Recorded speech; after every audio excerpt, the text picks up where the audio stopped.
हम सभी ने भारतीय स्टार्टअप की सफलता के दर्शन किए और कुछ स्टेक होल्डर्स का प्रेजेंटेशन भी देखा।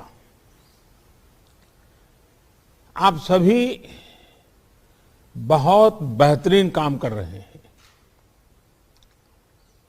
2022 का ये वर्ष भारतीय स्टार्टअप इकोसिस्टम के लिए और भी नई संभावनाएं लेकर आया है। आजादी के 75वें वर्ष में स्टार्टअप इंडिया इनोवेशन वीक का ये आयोजन और भी महत्वपूर्ण है। जब भारत अपनी आजादी के 100 वर्ष पूरे करेगा, उस भव्य भारत के निर्माण में आपकी भूमिका बहुत बड़ी है। देश के उन सभी स्टार्टअप्स को, सभी इनोवेटिव युवाओं को बहुत बहुत बधाई देता हूं, जो स्टार्टअप्स की दुनिया में भारत का झंडा बुलंद कर रहे हैं। स्टार्टअप्स का ये कल्चर देश के दूर दराज तक पहुंचे, इसके लिए 16 जनवरी को अब नेशनल स्टार्टअप डे के रूप में मनाने का फैसला भी किया गया है। साथियों, स्टार्टअप इंडिया इनोवेशन वीक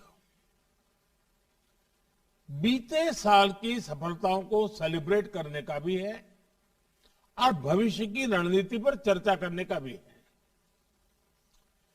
इस दशक को भारत का टेकेड कहा जाता है। इस दशक में इनोवेशन, एंटरप्रेन्योरशिप और स्टार्टअप इकोसिस्टम को मजबूत करने के लिए सरकार जो बड़े पैमाने पर बदलाव कर रही है, उसके 3 अहम पहलू हैं। पहला, एंटरप्रेन्योरशिप। एंटरप्रेन्योरशिप को, इनोवेशन को सरकारी प्रक्रियाओं के जाल से, ब्यूरोक्रेटिक साइलो से मुक्त कराना। दूसरा, इनोवेशन को प्रमोट करने के लिए इंस्टीट्यूशनल मैकेनिज्म का निर्माण करना। और तीसरा, युवा इनोवेटर्स, युवा उद्यम की हैंड होल्डिंग भी करना। Startup India, stand up India जैसे प्रोग्राम ऐसे ही प्रयासों का हिस्सा है। अंजल टैक्स की समस्याओं को खत्म करना और टैक्स फाइलिंग को सरल करना हो, एक्सेस टू क्रेडिट को आसान बनाना हो, हजारों करोड़ रुपए की सरकारी फंडिंग का प्रबंध हो, ये सुविधाएं हमारी प्रतिबद्धता को दर्शाती है। स्टार्टअप इंडिया के तहत स्टार्टअप्स को 9 लेबर और 3 एनवायरमेंट लॉ से जुड़ी कंप्लायंसेस को सेल्फ सर्टिफाई करने की सुविधा दी गई है।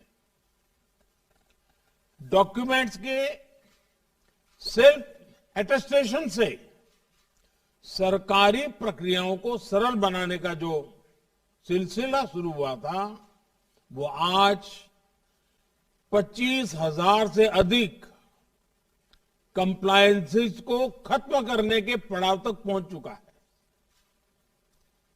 स्टार्टअप्स सरकार को अपने प्रोडक्ट्स या सर्विस आसानी से दे पाए, इसके लिए government e market place, GeM platform पर स्टार्टअप रनवे भी बहुत काम आ रहा है। साथियों, अपने नौजवानों के सामर्थ्य पर भरोसा उनकी क्रिएटिविटी पर भरोसा किसी भी देश की प्रगति का अहम आधार होता है। भारत आज अपने युवाओं के इस सामर्थ्य को पहचानते हुए नीतियां बना रहा है, निर्णय लागू कर रहा है। भारत में 1000 से ज्यादा यूनिवर्सिटीज हैं, 11,000 से ज्यादा स्टैंड एलोन इंस्टीट्यूशंस हैं, 42,000 से ज्यादा कॉलेजेस हैं और लाखों की संख्या में स्कूल है। ये भारत की बहुत बड़ी ताकत है। हमारा प्रयास देश में बचपन से ही स्टूडेंट्स में इनोवेशन के प्रति आकर्षण पैदा करने, इनोवेशन को इंस्टीट्यूशनलाइज करने का है। 9,000 से ज्यादा अटल टिंकरिंग लैब्स आज बच्चों को स्कूलों में इनोवेट करने, नए आइडियाज पर काम करने का मौका दे रही है। अटल इनोवेशन मिशन से हमारे नौजवानों को अपने इनोवेटिव आइडियाज पर काम करने के लिए नए नए प्लेटफॉर्म मिल रहे हैं। इसके अलावा देश भर के स्कूलों और कॉलेजों में हजारों लैब्स का नेटवर्क हर क्षेत्र में इनोवेशन को बढ़ावा देता है। देश के सामने मौजूद चुनौतियों से निपटने के लिए हम इनोवेशन और टेक्नोलॉजी आधारित सॉल्यूशंस पर बल दे रहे हैं। हमने अनेकों हैकेथॉन्स का आयोजन करके नौजवानों को अपने साथ जोड़ा है। उन्होंने रिकॉर्ड समय में बहुत सारे इनोवेटिव सॉल्यूशंस हमें दिए हैं। ये आप भी अनुभव करते होंगे कि सरकार के अलग अलग विभाग, अलग अलग मंत्रालय किस तरह नौजवानों और स्टार्टअप के साथ संपर्क में रहते हैं, उनके नए आइडियाज को प्रोत्साहित करते हैं। चाहे नए ड्रोन रूल्स हो या फिर नई स्पेस पॉलिसी, सरकार की प्राथमिकता ज्यादा से ज्यादा युवाओं को इनोवेशन का मौका देने की है। हमारी सरकार ने आईपीआर रजिस्ट्रेशन से जुड़े जो नियम होते थे, उन्हें भी काफी सरल कर दिया है। केंद्र और राज्य सरकारें मिलकर आज देश में सैकड़ों इंक्यूबेटर्स को सपोर्ट कर रही है। आज देश में आई क्रिएट जैसे संस्थान इनोवेशन इकोसिस्टम को बढ़ाने में बहुत महत्वपूर्ण रोल प्ले कर रहे हैं। आई क्रिएट यानी international centre for entrepreneurship and technology, ये संस्थान अनेकों स्टार्टअप्स को मजबूत शुरुआत दे रहा है, इनोवेशन को प्रोत्साहित कर रहा है। और साथियों, सरकार के इन प्रयासों का हम असर भी देख रहे हैं। वर्ष 2013-14 में जहां 4,000 पैटेंट्स को स्वीकृति मिली थी, वहीं पिछले वर्ष 28,000 से ज्यादा पेटेंट्स ग्रांट किए गए हैं। वर्ष 2013-14 में जहां करीब 70,000 ट्रेडमार्क्स रजिस्टर हुए थे, वहीं 2021 में 2.5 लाख से ज्यादा ट्रेडमार्क रजिस्टर किए गए हैं। वर्ष 2013-14 में जहां सिर्फ 4,000 कॉपीराइट ग्रांट किए गए थे, पिछले साल इनकी संख्या बढ़कर 16,000 के भी पार हो गई है। इनोवेशन को लेकर भारत में जो अभियान चल रहा है, उसी का प्रभाव है कि ग्लोबल इनोवेशन इंडेक्स में भी भारत की रैंकिंग में बहुत सुधार आया है। वर्ष 2015 में इस रैंकिंग में भारत 81 नंबर पर रुका पड़ा था। अब इनोवेशन इंडेक्स में भारत 46 नंबर पर है, 50 से नीचे आया है। साथियों, भारत का स्टार्टअप इकोसिस्टम आज दुनिया में अपना परचम लहरा रहा है। ये भारत के स्टार्टअप इकोसिस्टम की ताकत है कि वो पैशन से, सिंसियरिटी से और इंटीग्रिटी से भरा हुआ है। ये भारत के स्टार्टअप इकोसिस्टम की ताकत है कि वो लगातार खुद को डिस्कवर कर रहा है, खुद को सुधार रहा है, अपनी ताकत बढ़ा रहा है। वो लगातार एक लर्निंग मोड में है, चेंजिंग मोड में है, नई नई स्थितियां, परिस्थितियां के मुताबिक खुद को ढाल रहा है। आज किसी से ये देखकर गौरव नहीं होगा कि भारत के स्टार्टअप्स 55 अलग अलग इंडस्ट्री से काम कर रहे हैं। हर किसी को गर्व होगा।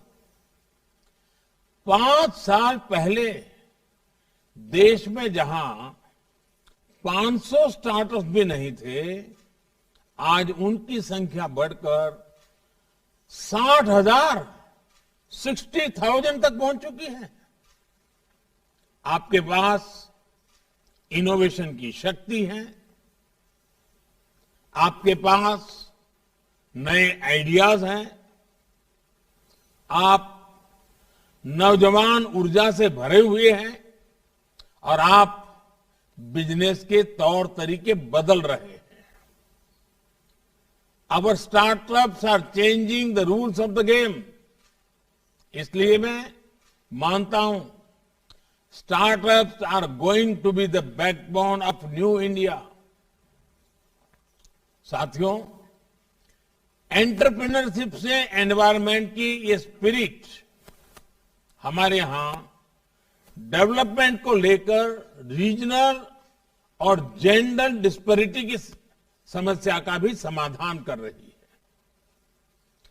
पहले जहां बड़े शहरों में, मेट्रो शहरों में ही बड़े बिजनेस फलते फूलते थे, आज देश के हर राज्य में 625 से अधिक जिलों में कम से कम एक स्टार्टअप है। आज करीब आधे स्टार्टअप्स टियर 2 और टियर 3 सिटीज में है। ये सामान्य गरीब परिवारों के युवाओं के आइडिया को बिजनेस में बदल रहे हैं। इन स्टार्टअप्स में आज लाखों युवाओं को रोजगार मिल रहा है। साथियों, जिस स्पीड और जिस स्केल पर आज भारत का युवा स्टार्टअप बना रहा है, वो वैश्विक महामारी के इस दौर में भारतीयों की प्रबल इच्छा शक्ति और संकल्प शक्ति का प्रमाण है। पहले बेहतरीन से बेहतरीन समय में भी इक्का दुक्का कंपनियां ही बड़ी बन पाती थी, लेकिन बीते साल तो 42 यूनिकॉर्न, 42 यूनिकॉर्न हमारे देश में बने हैं। हजारों करोड़ रुपए की ये कंपनियां आत्मनिर्भर होते आत्मविश्वासी भारत की पहचान है। आज भारत तेजी से यूनिकॉर्न की सेंचुरी लगाने की तरफ बढ़ रहा है और मैं मानता हूं भारत के स्टार्टअप का स्वर्णिम काल तो अब शुरू हो रहा है। भारत की जो विविधता है वो हमारी बहुत बड़ी ताकत है। हमारी डायवर्सिटी हमारी ग्लोबल आइडेंटिटी है। हमारे यूनिकॉर्न्स और स्टार्टअप्स इसी डायवर्सिटी के मैसेंजर हैं। सिंपल डिलीवरी सिस्टम से लेकर सर्विस से लेकर पेमेंट सॉल्यूशन और कैब सर्विस तक आपका विस्तार बहुत बड़ा है। आपके पास भारत में ही डाइवर्स मार्केट्स, डाइवर्स कल्चर्स और उसमें काम करने का इतना बड़ा अनुभव है। इसलिए भारत के स्टार्टअप खुद को आसानी से दुनिया के दूसरे देशों तक पहुंचा सकते हैं। इसलिए आप अपने सपनों को सिर्फ लोकल न रखें, ग्लोबल बनाएं। इस मंत्र को याद रखिए, let us innovate for India, innovate from India. साथियों, आजादी के अमृत काल में ये सबके लिए जुट जाने का समय है। ये सबका प्रयास से लक्ष्यों की तरफ बढ़ने का समय है। मुझे खुशी हुई जब एक ग्रुप ने पीएम गति शक्ति नेशनल मास्टर प्लान को लेकर अहम सुझाव दिया। गति शक्ति प्रोजेक्ट में जो एक्स्ट्रा स्पेस है उसका उपयोग ईवी चार्जिंग इंफ्रास्ट्रक्चर के निर्माण के लिए किया जा सकता है। इस मास्टर प्लान में आज ट्रांसपोर्ट, पावर, टेलीकॉम सहित पूरे इंफ्रास्ट्रक्चर ग्रिड को सिंगल प्लेटफॉर्म पर लाया जा रहा है। मल्टी मॉडल और मल्टीपर्पज एसेट्स के निर्माण के इस अभियान में आपकी भागीदारी बहुत जरूरी है। इससे हमारे मैन्युफैक्चरिंग सेक्टर में नए चैंपियंस के निर्माण को भी बल मिलेगा। Defence manufacturing, cheap manufacturing, clean energy और ड्रोन टेक्नोलॉजी से जुड़े अनेक सेक्टर्स में देश के एम्बिशियस प्लान्स आपके सामने हैं।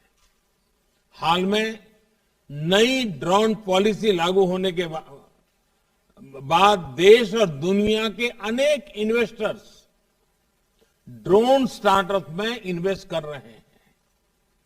आर्मी, नेवी और एयरफोर्स की तरफ से करीब 500 करोड़ रुपए के ऑर्डर ड्रोन कंपनियों को मिल चुके हैं। सरकार बड़े पैमाने पर गांव की प्रॉपर्टी की मैपिंग के लिए आज ड्रोन का उपयोग कर रही है, स्वामित्व योजना के लिए। अब तो दवाओं की होम डिलीवरी और एग्रीकल्चर में ड्रोन के उपयोग का दायरा बढ़ रहा है। इसलिए इसमें बहुत संभावनाएं हैं।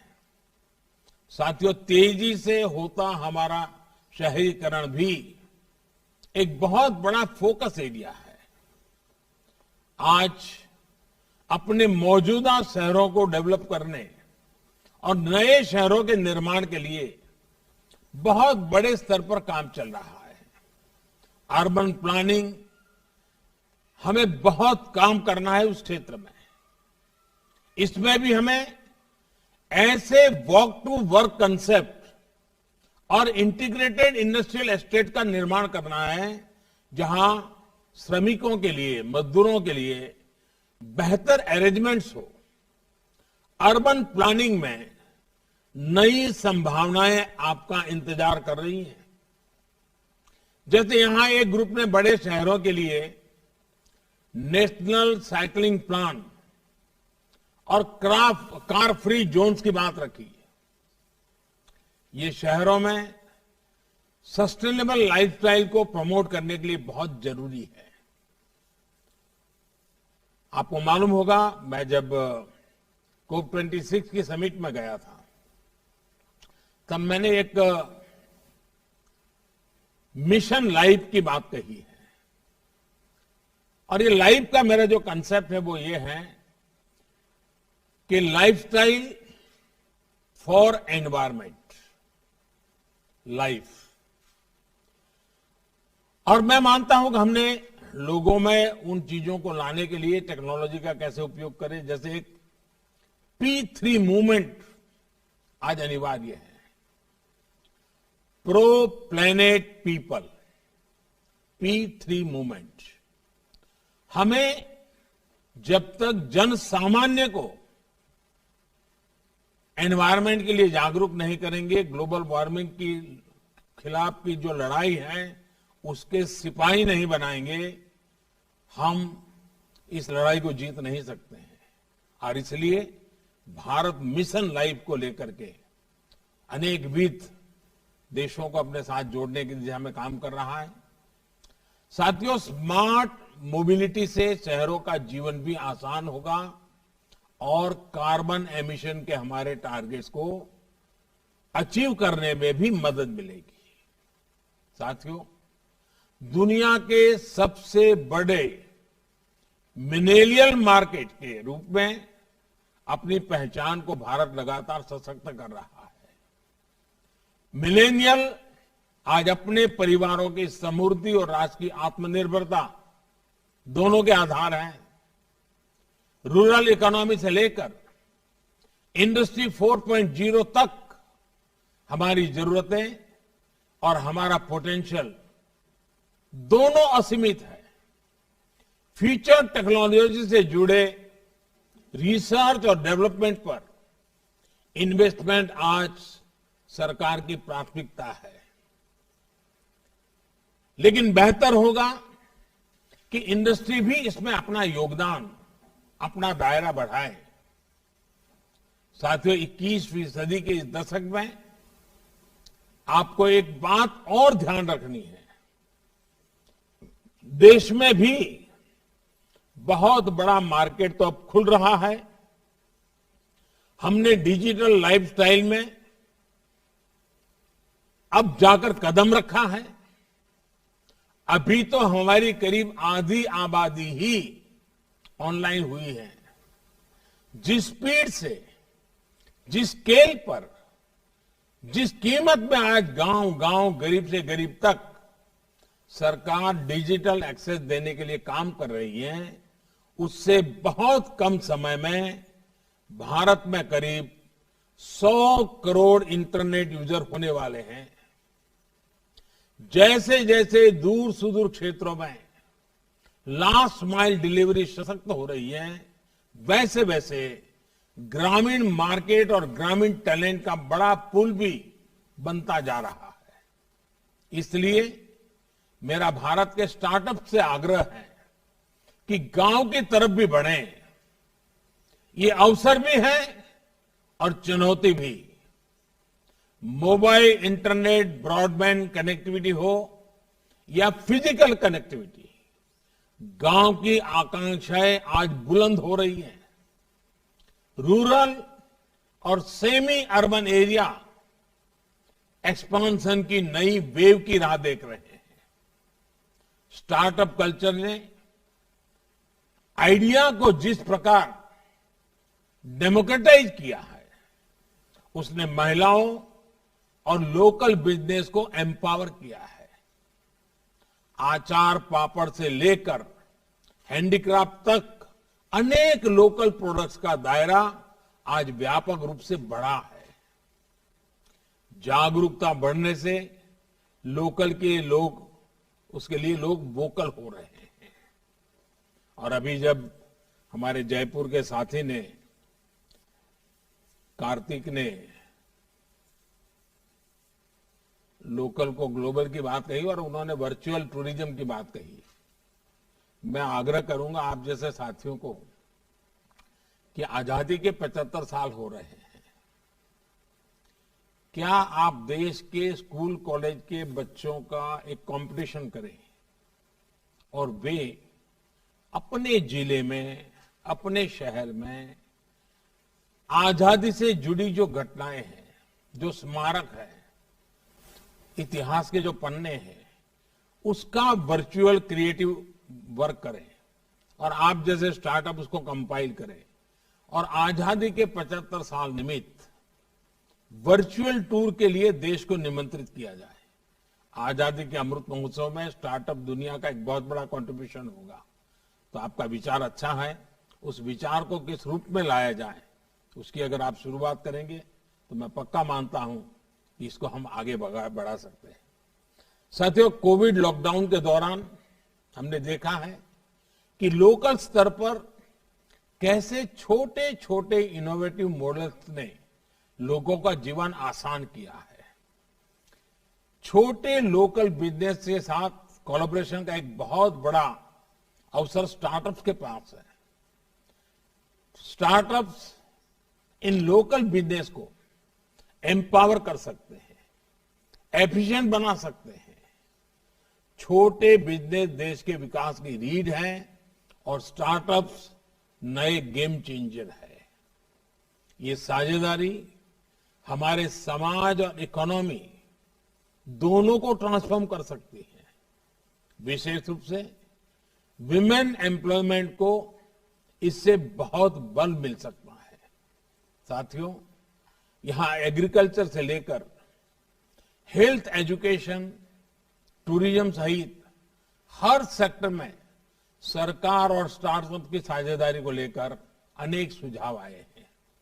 जैसे एक सुझाव आया था कि हमारे यहां जो दुकानदार है वो उसकी जो कैपेबिलिटी उसका मुश्किल से 50-60% उपयोग कर पा रहा है, और उन्होंने एक डिजिटल सॉल्यूशन दिया ताकि उसको पता रहे कि कौन सा सामान खाली हो गया है, कौन सा लाना है वगैरह।